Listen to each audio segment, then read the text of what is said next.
So the speech today is on the power of mentoring, and specifically on the impact that it's had on my life. Everybody has the experience of having somebody that they have leaned on to learn more about themselves or to learn more about the world that they're living in. From my experience, the biggest thing that I've learned is when other people see me as capable of greatness, it helps me learn to see that in myself. We all want to be seen that way, but we don't always have that view of ourselves. But when somebody else takes you under their wing, you can learn to see those characteristics in yourself, especially when you struggle with that issue. So there are many times in my life when I was mentored, but only certain ones that really stand out as having impacted me in this way. I can think back to when I was a teenager.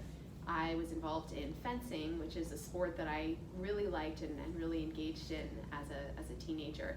And I had these fencing coaches that seemed to view most people that they engaged with in a way that they're all, capable of getting things done, and they just had this personality. The coach had this personality that everybody can do it if they work hard enough.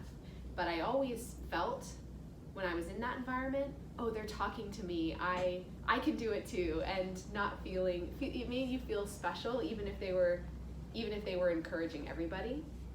But I had, for example, a coach when I was about 16 or 17 that walked me through when I was struggling with performance anxiety at this big tournament. It was the highest ranked tournament I had gone to. I was up in the round to figure out whether I go from round 16 to round 8, and only the people in round that got 8th place or higher would get medals. And this was one that did medals for 8 and up. And I remember this round of 16, I was getting really scared because the person against me was much higher ranked than me, and they had this bracket system where they try to line you up in a way that you have a bad player against a good player, and it just becomes a little closer as you go up.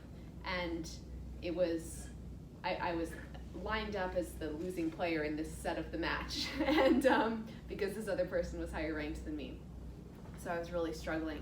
And I remember that he came to me and just said, breathe, focus, think through this music in your head that you're just so that you drown out all of the other thoughts and don't think about what's going to happen. You just think about being there in the moment, being present. And that lesson, I ended up winning that particular round and made it into the medals. So that was a big success, but I think the bigger lesson was that I learned how to manage that anxiety over other people being better than me, and am I going to be able to live up to that by just saying, live in the moment and try to do what you know what to do. And if it happens, it happens.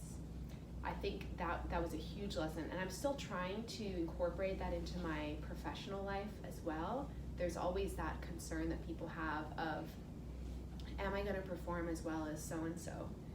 When you just have to draw back and say, do what you know how to do and see if it works, And I think coming back to that, really centering yourself, is one way to get around that. And that's one thing I learned from that experience. Another mentor that had a big impact on me was a professor who I did research for in my undergraduate studies. I worked in his research lab doing biochemistry work. And it was the first time that somebody, I think, viewed me as having ideas that were unique and could contribute something to the world, that I wasn't just some little kid coming up with ideas that everybody else had already had, or just learning something that everybody else had already learned, that I could come up with something unique and different and impactful. And having somebody that could view you that way really helps to encourage you to start saying to yourself, I can do something, I can have a meaningful impact, and I can have unique ideas. So that was one lesson that I thought was really valuable there too. And then I think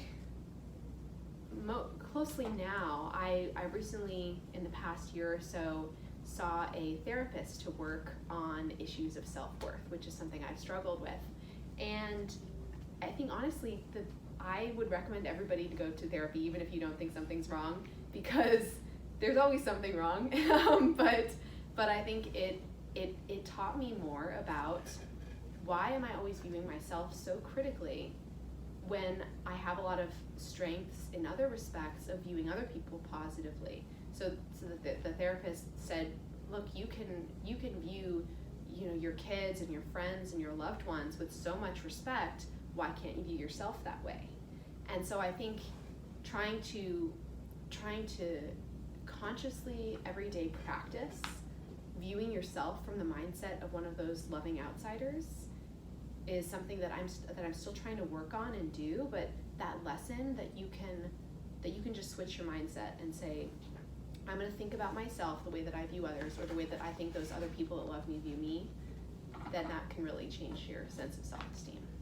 I think as a parent now, I want to make sure that I instill in my kids that sense of self-worth. And I think it's more than about telling them, oh, you're awesome, you did a great job. I think it's about telling them that, to pause, to listen, to show them that they're capable of doing good things, and to teach them to try to love themselves more than just saying that they're great. Thanks.